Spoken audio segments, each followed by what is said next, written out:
Glória a Deus, graça e paz, igreja, tudo bem com vocês? Olha eu aqui de novo. Na hora que a Fran falou, eu brinquei com ela. Falei, Fran, você tá de brincation to me, né? Falei, tá de férias, tia? Como assim? Ela pega a gente no susto e fica dando esse frio na barriga na gente agora. Glória a Deus, aleluia. Mas, ainda bem que nosso Senhor Jesus é bom, misericordioso, e a palavra não vem da gente, mas está pronta aqui. A gente só precisa consultar. Sabe que, inclusive, estava brincando com um amigo de serviço meu nessa semana. Ele falou, ô Lucas, nossa, eu fico feliz que você está levando a palavra de novo, mas Deus te usa. Eu falei, não, chamou Oscar. Falou, Oscar, a Bíblia é igual a norma da ABNT. Você precisa ficar consultando, uma hora você decora. Essa daqui é a nossa norma, não é da ABNT, mas é do céu. Eu te convido desde já a fechar seus olhos, para a gente se conectar com o céu, sem mais demoras.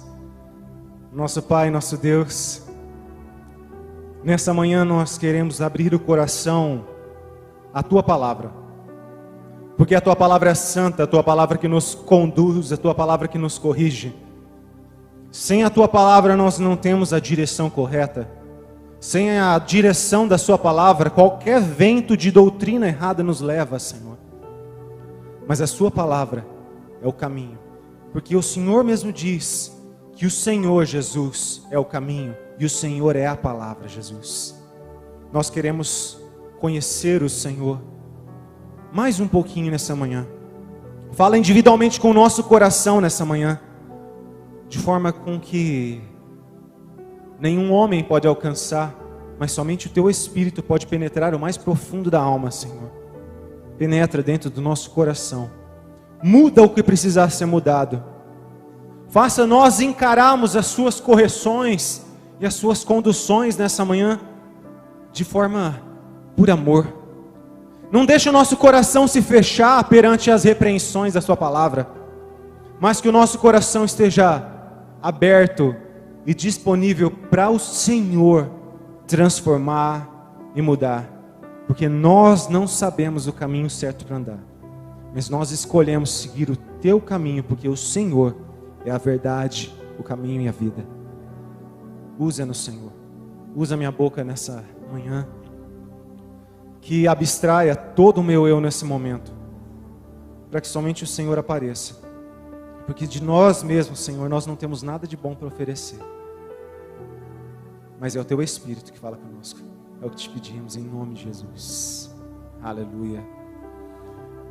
Glória a Deus, glória a Deus.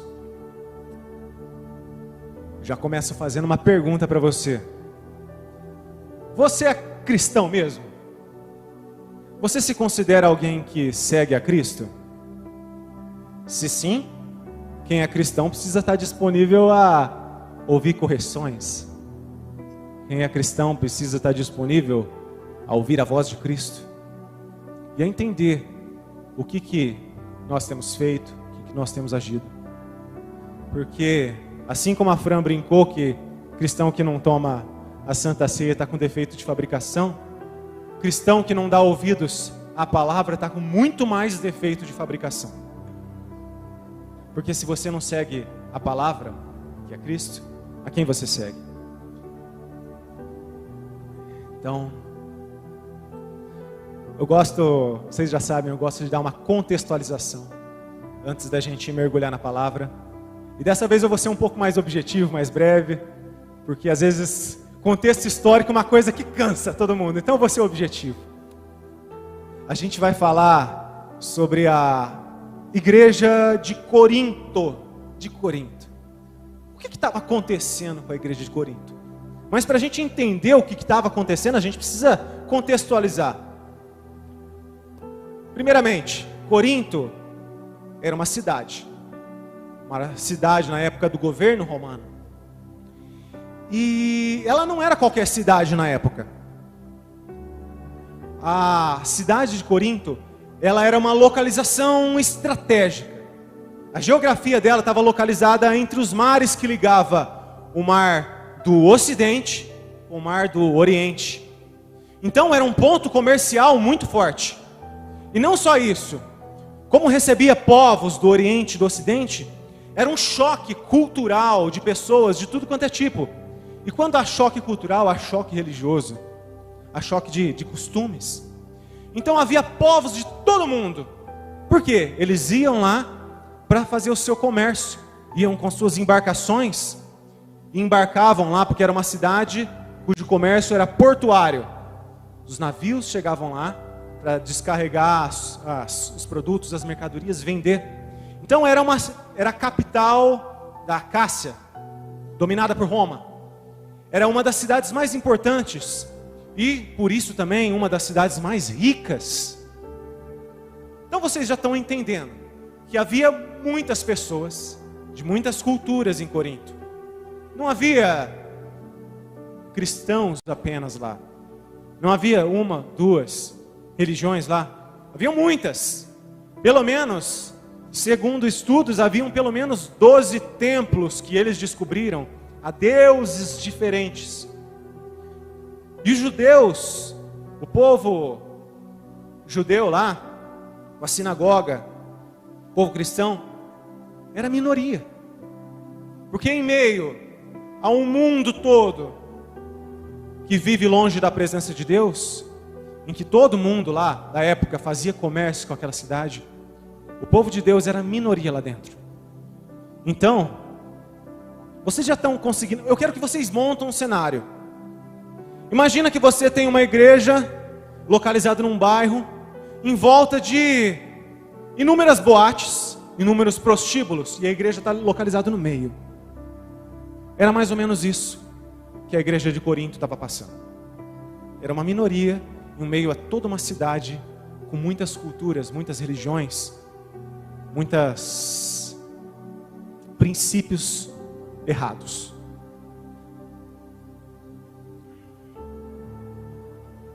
Deixa eu ver se eu esqueci alguma coisa sobre isso. E só para dar uma brincada, isso daí você vai decorar. Eu espero que você decore. Eu quis trazer essa referência aqui para você, porque às vezes essas brincadeiras que a gente faz é o que faz você guardar. A cidade de Corinto, ela era considerada uma cidade tão imoral. Ela não era só reconhecida pela sua riqueza, pela sua importância comercial, mas ela era reconhecida por sua promiscuidade, por sua imoralidade. Tanto que na época, hoje eu não torço para mais nenhum time, tá, de futebol. Então eu estou isento disso. Havia até um verbo que eles utilizavam na época para falar que uma pessoa era imoral. Era o verbo corintianizar. sem ofensas aos corintianos. Mas eles utilizavam o verbo, aquela pessoa está corintianizando, para dizer que aquela pessoa está vivendo tudo distorcido, está vivendo tudo errado. E era nesse contexto que a igreja de Corinto estava vivendo, num meio totalmente corrupto. Totalmente corrupto. Mas como que essa igreja de Corinto surgiu lá, em um meio tão corrupto? Enfim, o apóstolo Paulo, um dos personagens mais importantes para o Novo Testamento, ele foi uma das pessoas que estirou a frente e abriu igrejas em vários pontos, em várias cidades. E a igreja de Corinto foi uma delas. Então se você abrir no livro de Atos, não precisa abrir, tá? Se você abrir no livro de Atos, no capítulo 18, você vai ver que Paulo faz essa visita a essa cidade de Corinto, e vendo essas dificuldades que o povo, que era judeu, passava por lá, estabeleceu uma sinagoga, uma igreja, para poder preservar a idoneidade do povo. Mas, como havia muitas culturas, muitos povos, muitas religiões, aquela igreja estava sofrendo muito. Não sofrendo perseguição de morte, não era esse tipo. Mas eles estavam sofrendo pela pressão cultural, pressão moral, porque tudo em volta era corrupto, tudo em volta era imoral. E a igreja, ela tinha que estar fechada. Fechada, eu não falo com as portas, mas fechada com a sua fé. Precisava estar preservada, firme na fé. Porque qualquer vento de doutrina podia perverter os caminhos certos do Senhor Jesus para aquelas pessoas. Então o apóstolo Paulo havia ensinado os cristãos lá de Corinto os caminhos do Senhor Jesus, o que era certo. E enfrentou grandes dificuldades, mas conseguiu estabelecer a igreja. Mas como ele era um missionário, ele foi para outra cidade, foi para outra. Nesse período em que o apóstolo Paulo não estava presente, a igreja começou a sofrer com intervenções culturais de fora. A imoralidade começou a entrar dentro da igreja. As brigas começaram a entrar dentro da igreja. O entendimento dos caminhos corretos de Jesus começou a ser distorcido. Porque pessoas que vinham de cultura de fora entendiam de forma errada e queriam colocar conforme eles pensavam dentro da igreja de Corinto. Por enquanto a gente só está falando do contexto histórico, porque sem isso daí você não vai conseguir entender o que o apóstolo Paulo está falando. Então eles tinham dificuldade de manter a fé firme. Esse livro de 1 Coríntios, ele, do começo ao fim, a primeira carta de 1 Coríntios, né? O apóstolo Paulo, ele trata em vários pontos, tanto na área sexual, tanto na área de processos judiciais que eram abertos, porque irmãos brigavam um com o outro lá dentro, em vez de se acordar, entrar em acordo, perdoar um ao outro, não, eles levavam para a justiça. Em vez deles conceder o perdão, ou em vez deles se arrependerem e corrigirem os caminhos, não, eles queriam levar no ferro e fogo. Não, você está fazendo isso comigo? Então vamos para a justiça.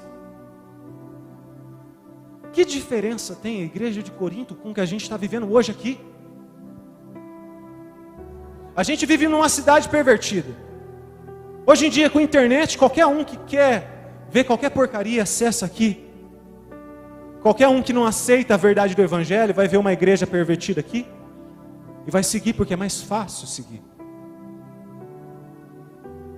E o que você vai fazer para você preservar a sua fé em meio a tantos ventos corruptos? Esse era o contexto da igreja de Corinto, o contexto que a gente tem vivido hoje. As pessoas da igreja de Corinto não estavam mais levando a sério os princípios de Deus. Era permitido cometer imoralidade sexual, era permitido falar mentira, era permitido brigar.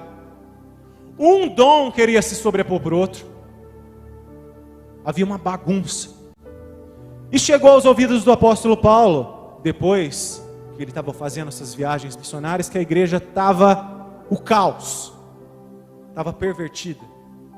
Ele ficou muito transtornado por isso escreveu a primeira carta aos Coríntios. E eu quero que você abra comigo 1 Coríntios, no capítulo 3. E aí que a gente vai começar a mensagem.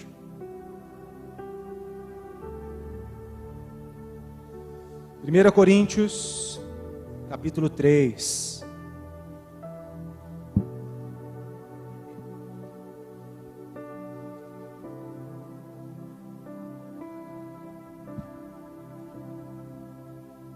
Aleluia, Jesus. Como são muitos tópicos, a gente vai pulando para não ficar muito extenso. Então, em 1 Coríntios, no capítulo 3, a gente vai ver primeiro versículo 1 a 3. Diz o seguinte: na verdade, irmãos, o apóstolo Paulo falando, tá? Eu não pude falar com vocês como eu costumo fazer com as pessoas que têm o Espírito de Deus. Não, presta atenção, porque você lê a palavra de Deus de qualquer forma, isso daí não traz resultado. Vamos ler de novo. Na verdade, irmãos, eu não pude falar com vocês como eu costumo falar com as pessoas que têm o Espírito de Deus. Está falando com a igreja, tá? Eu tive que falar com vocês como se vocês fossem pessoas do mundo, como se fossem crianças na fé cristã. Eu tive que alimentá-los com leite e não com comida forte, pois vocês não estavam prontos para isso. e ainda não estão prontos, porque vocês vivem como se fossem crianças do mundo, pessoas deste mundo. Quando existem ciumeiras e brigas entre vocês, será que isso não prova que vocês são pessoas deste mundo? E fazem o que todos fazem? Vamos pausar aqui. Pode sentar, gente. O apóstolo Paulo, você vê que está chegando com os dois pés, pá, na igreja de Corinto. Porque estava havendo muita briga, ciúmes, contendas. O comportamento do mundo estava dentro da igreja. Se uma pessoa de fora chegasse dentro da igreja, não ia ver uma diferença nas pessoas de lá. Ia encontrar o mundo dentro da igreja. Poxa, vamos trazer para a gente aqui. O que tem acontecido no nosso meio cristão? Tem acontecido disputa. Quem é o mais importante dentro da igreja? Quem é o mais espiritual dentro da igreja? Quem que Deus usa e pá, as coisas acontecem, então aquela pessoa é melhor. Nisso estava acontecendo divisões dentro da igreja, brigas, discórdias. E não estava mais sendo reconhecido Cristo na vida das pessoas. Engraçado, né? Parece nosso tempo atual. No versículo 12 e 13 diz o seguinte: não foi o espírito desse mundo. Pulei aqui, desculpa. Alguns usam ouro ou prata ou pedras preciosas para construírem em cima do alicerce. E ainda outros usam madeira ou capim ou palha. O dia de Cristo vai mostrar claramente a qualidade do trabalho de cada um. Pois o fogo daquele dia mostrará o trabalho de cada pessoa. O fogo vai mostrar e provar a verdadeira qualidade do seu trabalho. Ponto. O que o apóstolo Paulo está dizendo aqui? Que em meio à igreja, o mundo estava estabelecido dentro da igreja, mas haviam aqueles que faziam obra de ouro com coração. Só que outros estavam lá para chamar atenção, obras de palha. E o que ele fala? Não é você ou eu que vou falar, você está errado, você está certo, você está errado. Nós não somos juízes, mas o próprio Cristo, no grande dia, vai julgar quais são as suas obras. Se as suas obras dentro da igreja, ou se as suas obras como um cristão, são obras de palha, ou são obras de ouro. É Cristo que vai provar as tuas verdadeiras intenções no grande dia. Eu quero que você dê um salto lá para o capítulo 14, depois a gente vai voltar no 3 para continuar aqui. Então, 1 Coríntios, capítulo 14. E a gente vai lendo, pulando também, primeiramente no versículo 1 a 4. Coríntios 14.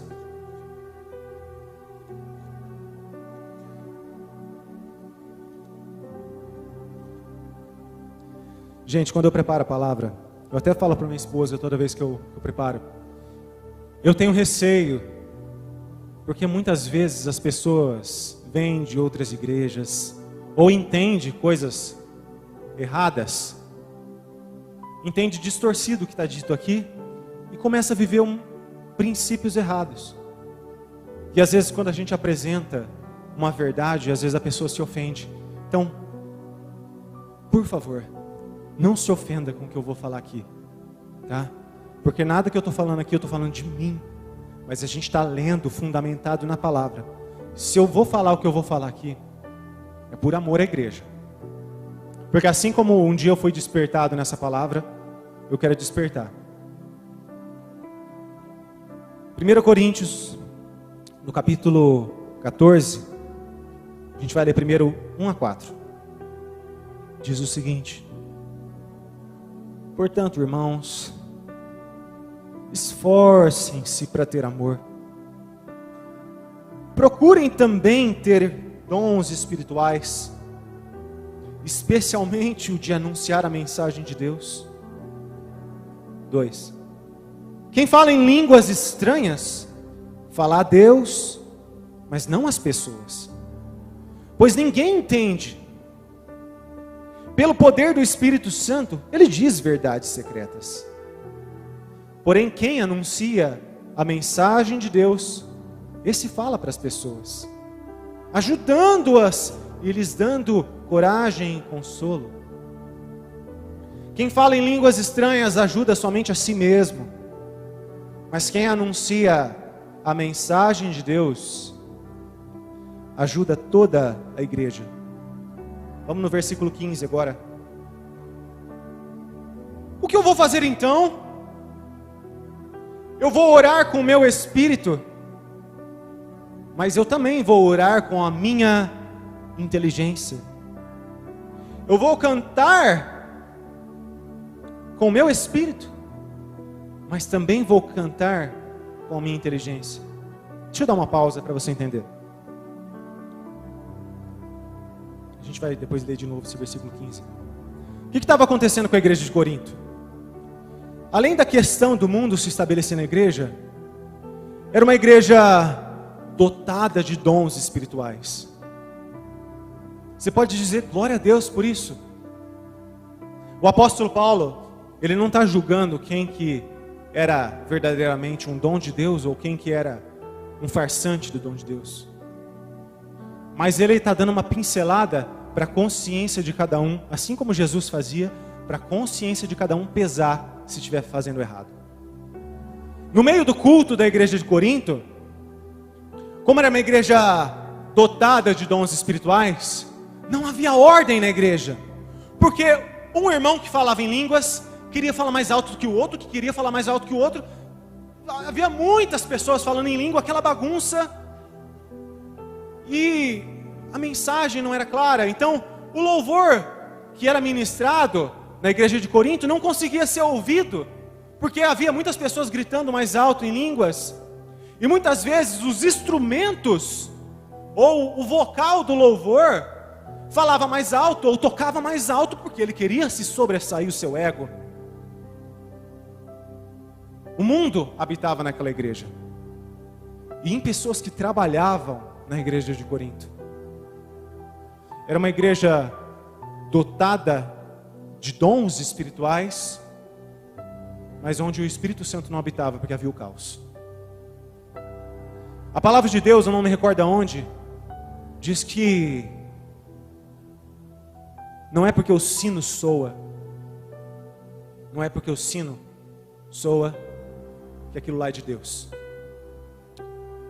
Que adianta o sino soar e ele ser vazio? Não adianta ter um belo som, o sino, só que ele não ter conteúdo. Que adianta você cantar belamente, tocar belamente, falar em línguas belamente, ou ter um dom, uau, roda no manto, mas ser vazio como um sino? O que vale isso? Será que é obra de palha ou será que Deus está vendo obra de ouro no que você está fazendo? Porque não sou eu ou você que está julgando. A palavra do Senhor diz que é o próprio Cristo que no grande dia vai julgar se a tua obra é de palha ou de ouro. Agora, entendendo o contexto do caos da igreja, um dom queria se sobressair sobre o outro, vamos ler de novo o capítulo 14, versículo 15. O que vou fazer então, diante do que está acontecendo, né? Eu vou orar com o meu espírito, mas eu vou orar também com a minha inteligência, culto racional. Eu vou cantar com o meu espírito, mas eu também vou cantar com a minha inteligência. 16. Se você dá graças a Deus em línguas estranhas, como é que uma pessoa simples que estiver na reunião poderá dizer amém à oração de agradecimento que você fez? Ela não vai conseguir entender nada do que você está dizendo. Versículo 23, vamos lá. Imaginem que a igreja esteja reunida e todos comecem a falar em línguas estranhas.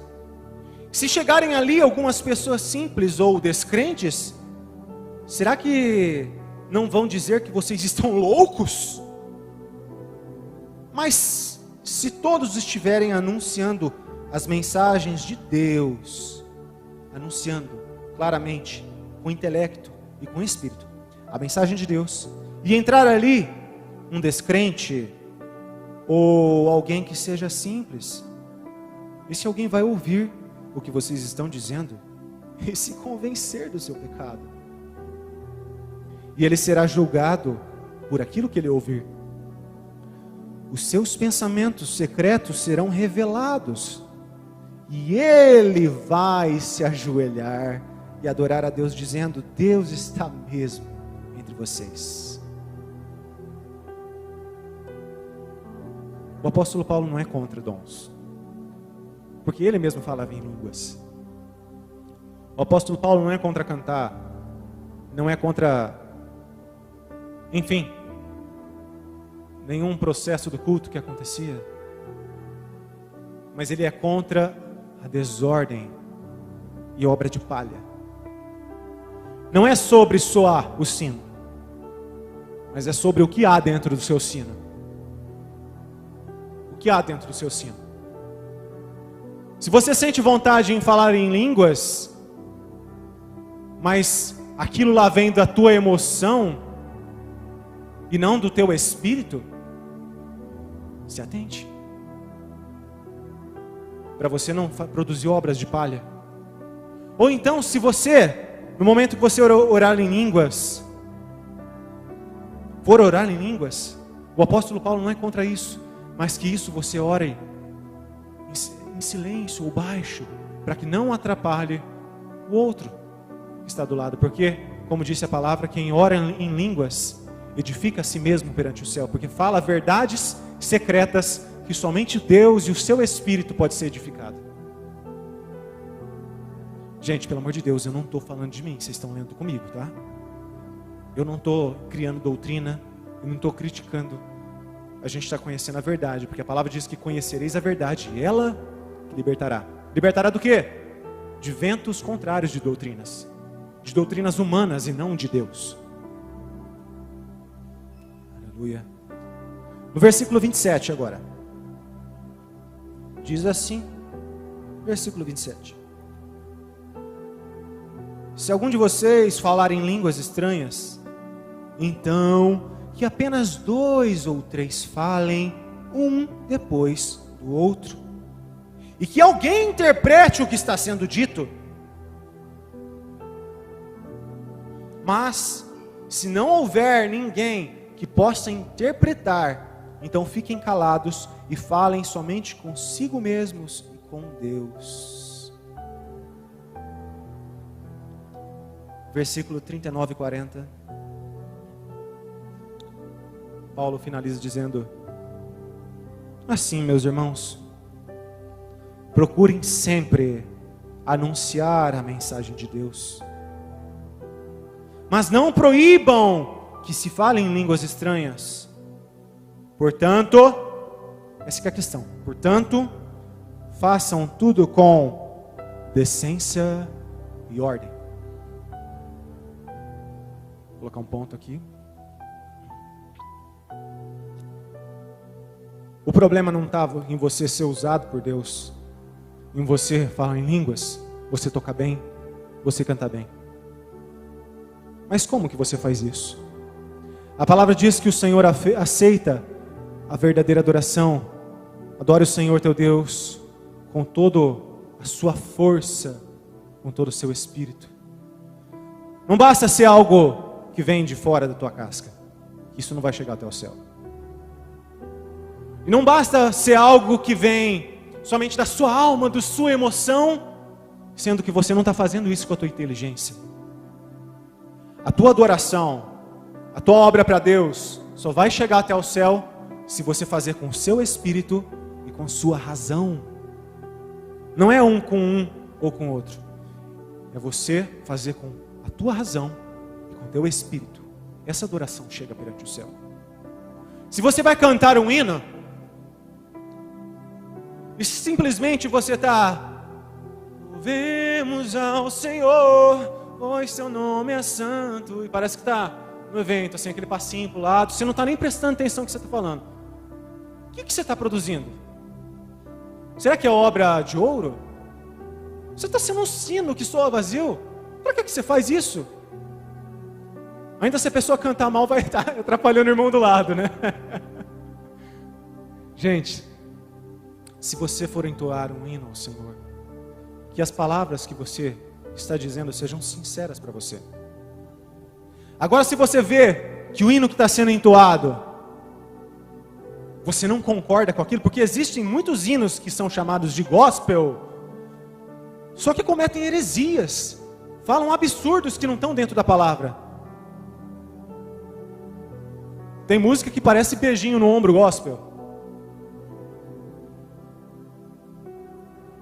Veja bem, não é o título gospel que significa que a tua adoração vai chegar a Deus. Mas o que você está dizendo com o teu intelecto e com o teu espírito? Será que você está adorando ao Senhor?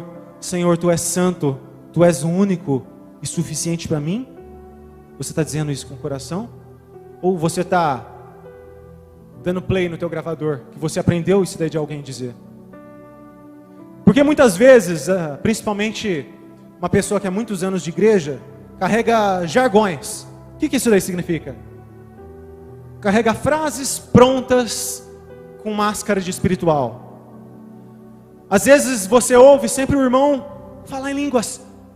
Xarabaxuias, telequeteis, lá. E você ouve e reproduz aquilo sem saber que aquilo está sendo falado.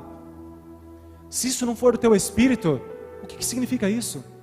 Você sabe o que você está dizendo? Isso vem do teu coração? Ou você está sendo só um gravadorzinho que deu play, que um dia você aprendeu? Eu não estou criticando você. Eu só estou falando o que a palavra diz para mim e para você. Porque se a gente está aqui com o intuito de encontrar o Senhor. O que adianta uma mensagem ser anunciada? Eu virar aqui para vocês e falar que faça tal, roda no manto aqui, nossa, joga as cadeiras para cima. Não é o que eu estou falando que vai atrair a presença de Deus. Só vai atrair a presença de Deus se a igreja estiver em comunhão e de acordo com aquilo que está sendo dito aqui. Porque se o que você estiver fazendo não estiver de acordo com o que Jesus diz que é o correto, o Espírito Santo de verdade, ou o Espírito que vem de Deus mesmo, não vai atuar. Vai ser uma máscara, vai ser um sino que soa vazio. E agora, quero que você volte no capítulo 3 de 1 Coríntios.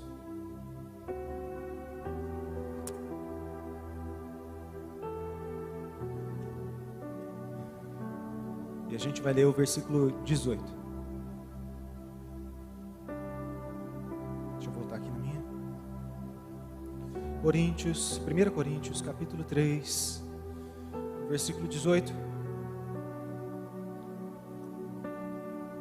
Só um minutinho, deixa eu beber uma água.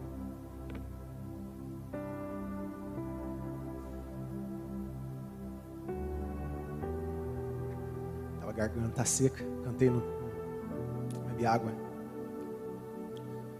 1 Coríntios, no capítulo 3, no versículo 18, diz o seguinte: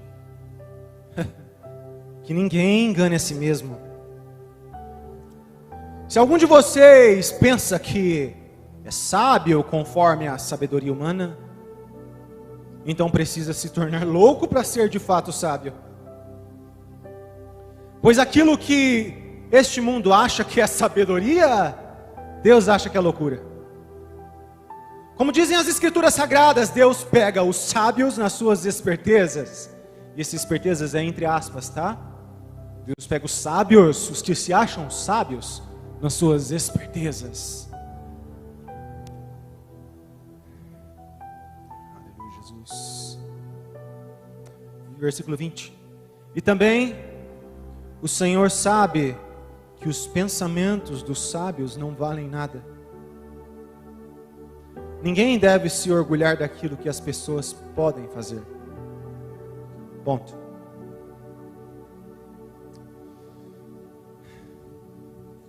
Não é porque uma pessoa tem fama de ser sábio, tem fama de ser espiritual, que tudo que a pessoa produz vem de Deus. O que eu falei da última vez que eu preguei aqui, não é porque eu estou aqui em cima, o que você me vê cantar, aí junto com o Ministério do Louvor, que eu não erro, que eu não falho. Você só vai conseguir provar se eu estou dizendo a verdade ou se eu estou dizendo a mentira, se você comparar com o que está sendo dito aqui. E eu te peço, por favor, se alguma coisa que eu falar aqui, isso aí Deus sabe que de coração eu falo, se alguma coisa que eu, porventura, algum dia falar aqui, tiver em discordância ou em conflito com a palavra, por favor, chegue em mim e fale, porque eu não quero errar o caminho. Se a palavra diz para fazer de tal forma, é desse jeito que a gente precisa fazer. E a gente, muitas vezes Deus usa a gente, Deus usa uma pessoa dentro da igreja, e vai passando o tempo, circunstâncias vai cansando aquela pessoa, e a pessoa está esgotada do físico, um irmão decepciona aquela pessoa, e a pessoa acaba deixando de ter momentos de buscar a Deus. O que acontece se você anda para cima e para baixo com o seu carro e você não abastece a gasolina? O que acontece? O carro para. O carro não vai andar. O carro não vai andar. Se eu e você estamos fazendo a obra aqui na igreja, ou fora da igreja também, mesmo sem ter holofotes, se você não tiver a tua busca individual com Deus, o teu combustível, a tua fé vai acabar. E quando a tua fé acabar, você vai deixar de agir pelo Espírito e vai começar a agir pela carne. E o que vai acontecer? Vai acontecer exatamente o que estava acontecendo com a igreja de Corinto. O mundo começou a entrar dentro da igreja. O mundo vai começar a entrar dentro de você. Não é sobre o que o outro está fazendo. Se o outro está errando, se o outro não está buscando certo, se o outro está falando em carnalidade, que você, nossa, agora eu não vou encontrar Deus. Não!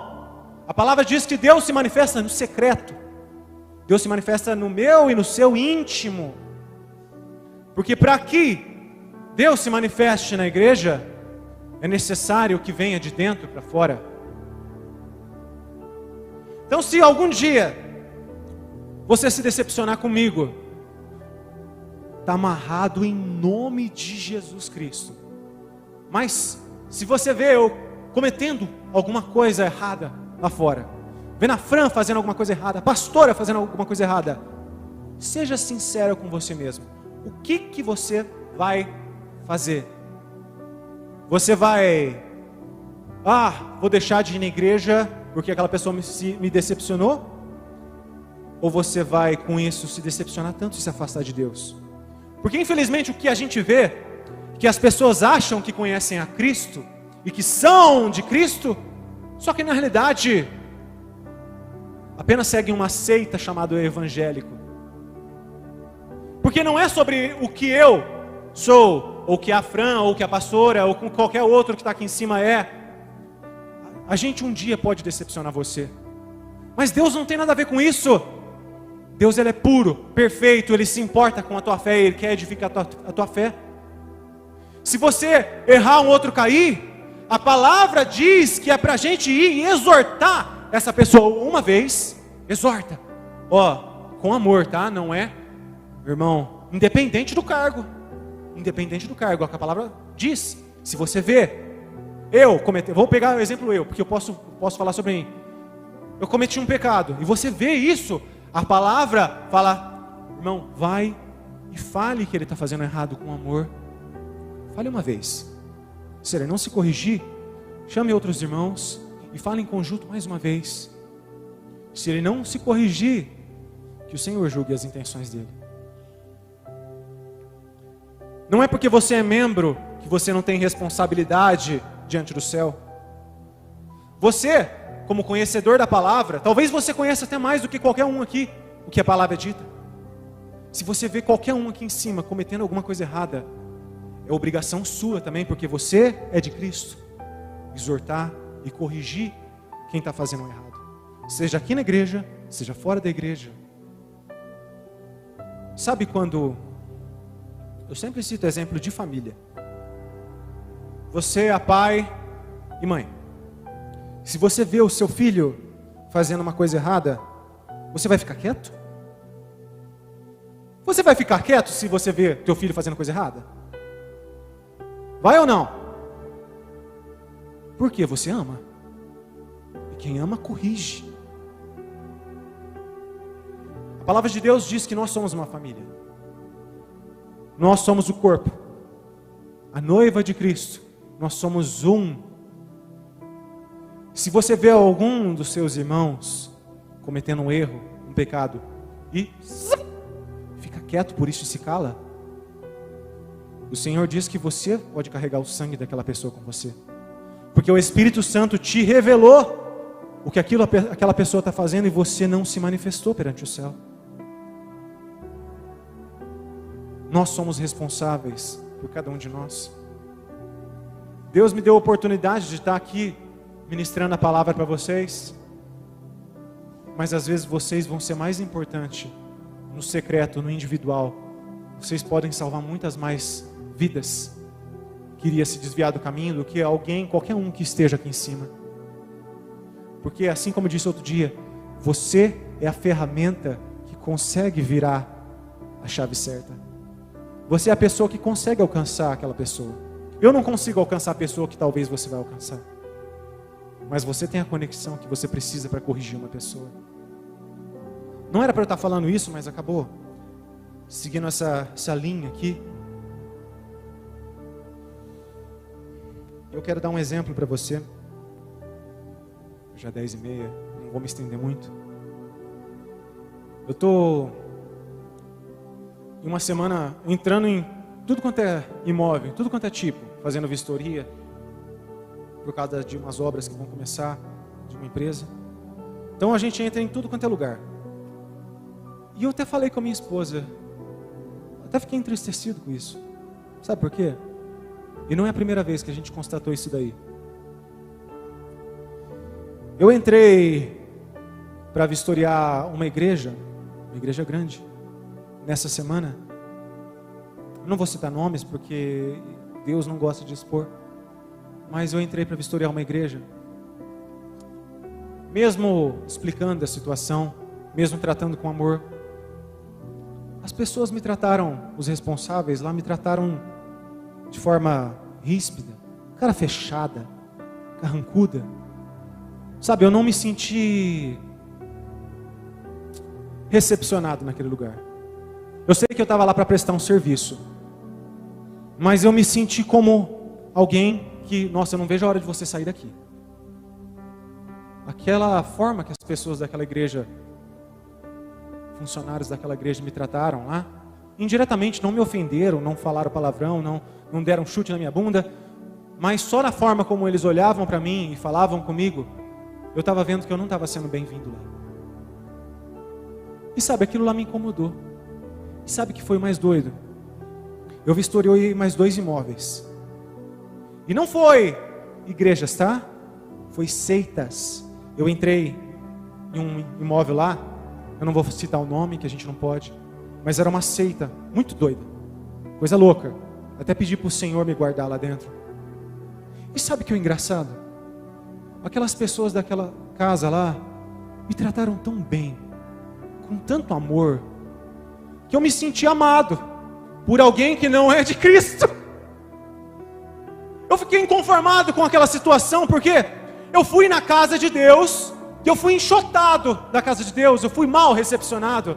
Só que eu entrei num lugar que cultua uma seita, e eles me trataram com amor, com sinceridade. Sabe quando você vê a sinceridade, a pureza no olhar da pessoa? A gente sente transparência quando uma pessoa é transparente com a gente. E a pessoa me tratou muito bem.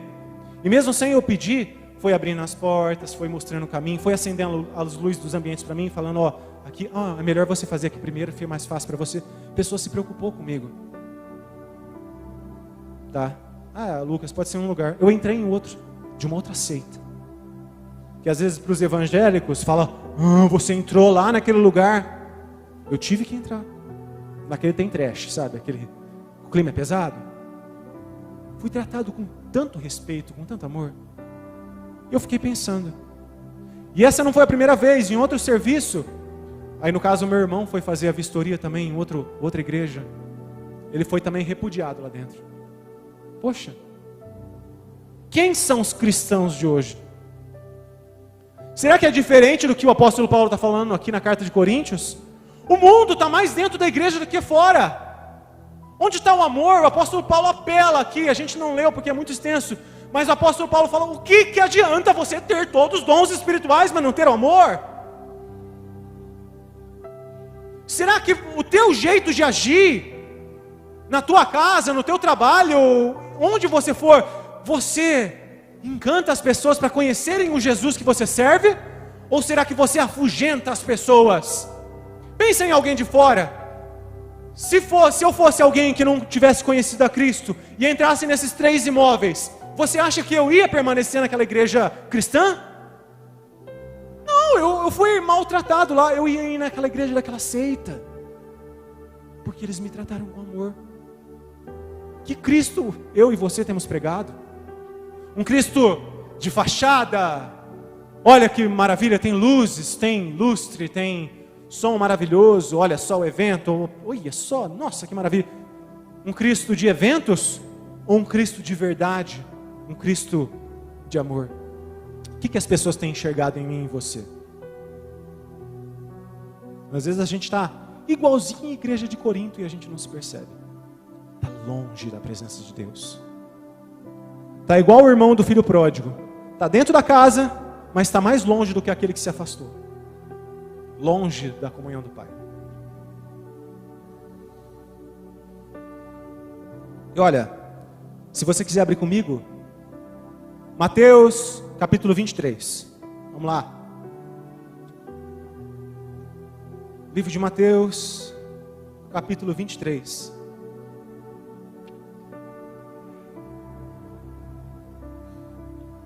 Mateus, capítulo 23. A gente vai ler 1 a 15.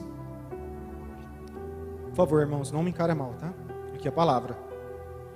Mateus, capítulo 23. O versículo 1 diz: Então, Jesus falou à multidão e aos seus discípulos.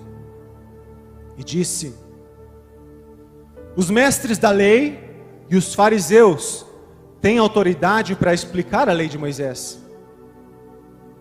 Por isso vocês devem obedecer e seguir tudo o que eles dizem.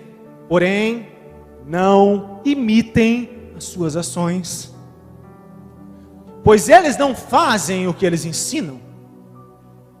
Amarram fardos pesados e os põem nas costas dos outros, mas eles mesmos não os ajudam, nem ao menos com um dedo para carregar esses fardos. Tudo que eles fazem é para serem vistos pelos outros. Vejam como são grandes os trechos das Escrituras Sagradas que eles copiam e amarram na testa e nos braços. Olhem os pingentes grandes nas suas capas. Eles preferem os melhores lugares nos banquetes e os lugares de honra nas sinagogas. Eles gostam de ser cumprimentados com respeito nas praças e de serem chamados de mestre. Porém, vocês não devem ser chamados de mestre, pois todos vocês são membros de uma mesma família e têm somente um mestre.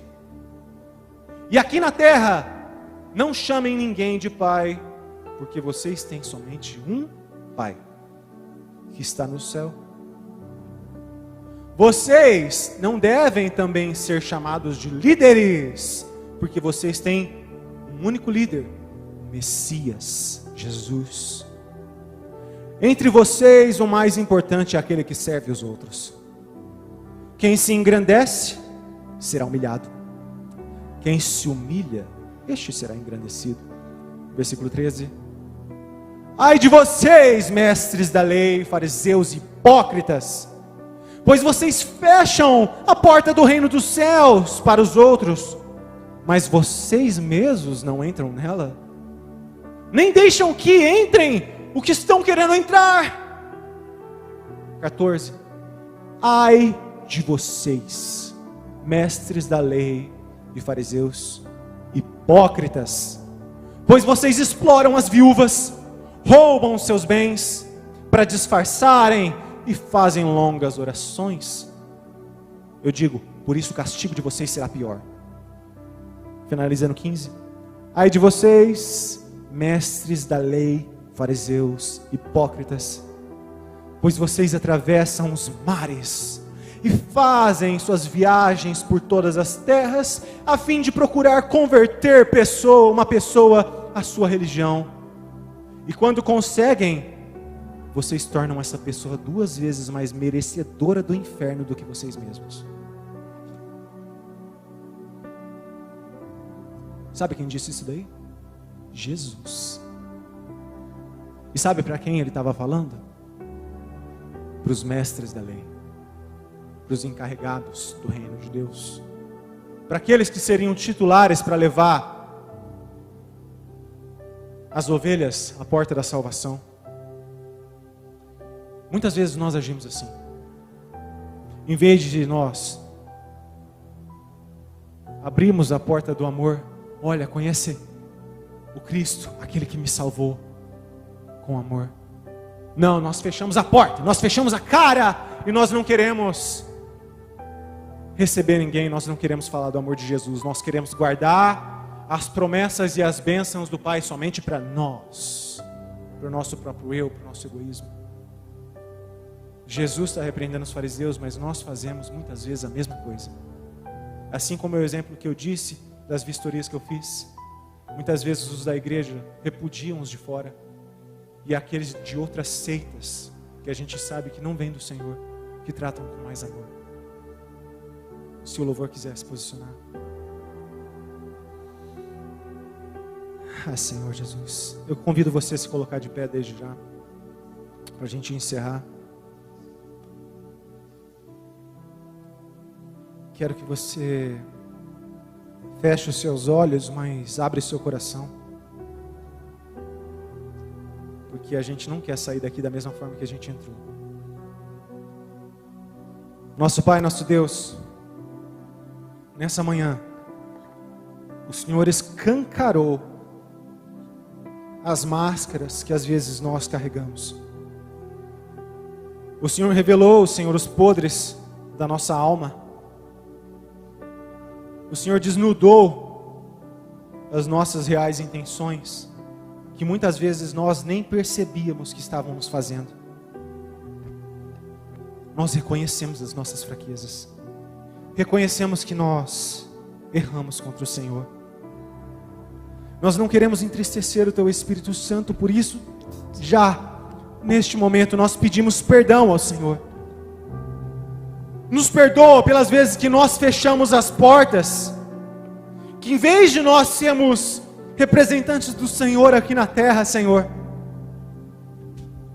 nós fechamos as portas para as pessoas não Te conhecer. Trabalhamos para o inimigo, ao invés de trabalhar para o Senhor Jesus. Sabemos que o Senhor é o caminho. Sabemos que o Senhor é o único que pode nos transformar. Por isso, neste momento, Senhor, nos perdoa por quem nós somos.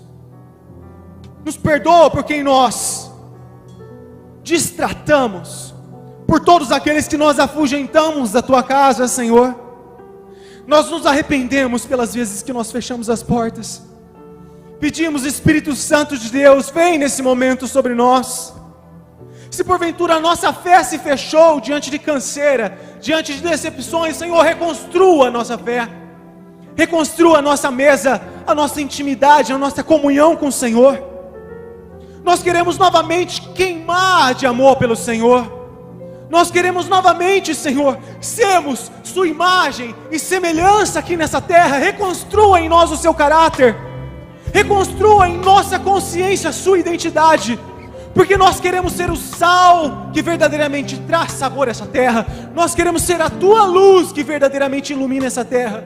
Nós não queremos ser um sino vazio que soa. Nós queremos ser o Teu Espírito Santo.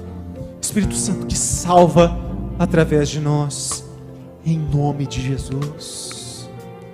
Amém. Todos nós somos responsáveis pelos caminhos que cada um de nós estamos entrando. Se você vê eu errando, ou outro irmão errando, você é responsável. O Senhor vai provar as nossas obras, se as nossas obras são de palha ou se as nossas obras são de ouro. O Senhor vai provar se o que você tem feito tem sido algo para se engrandecer ou tem sido algo para levar as pessoas à comunhão do Pai.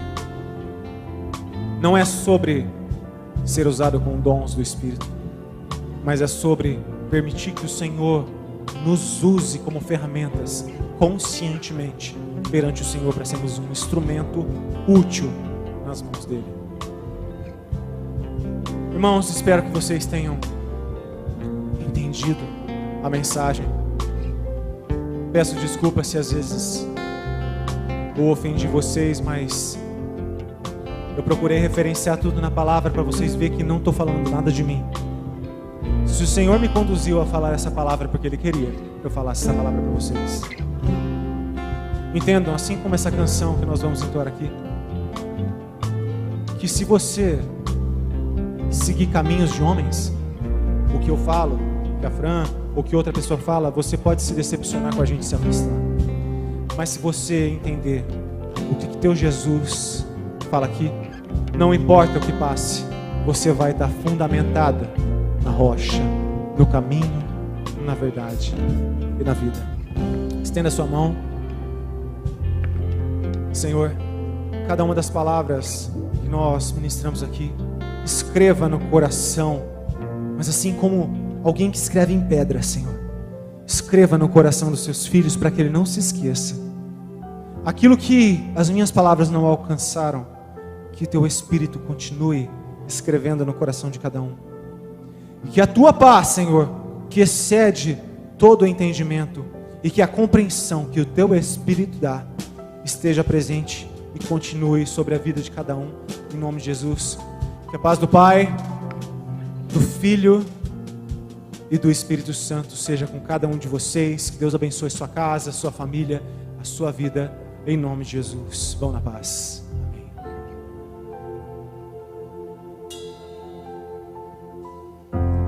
Não se turbe o vosso coração, crede em Deus e também em mim. Na casa de meu Pai há muitas moradas. Se não fosse assim, eu não teria dito: vou preparar-vos um lugar.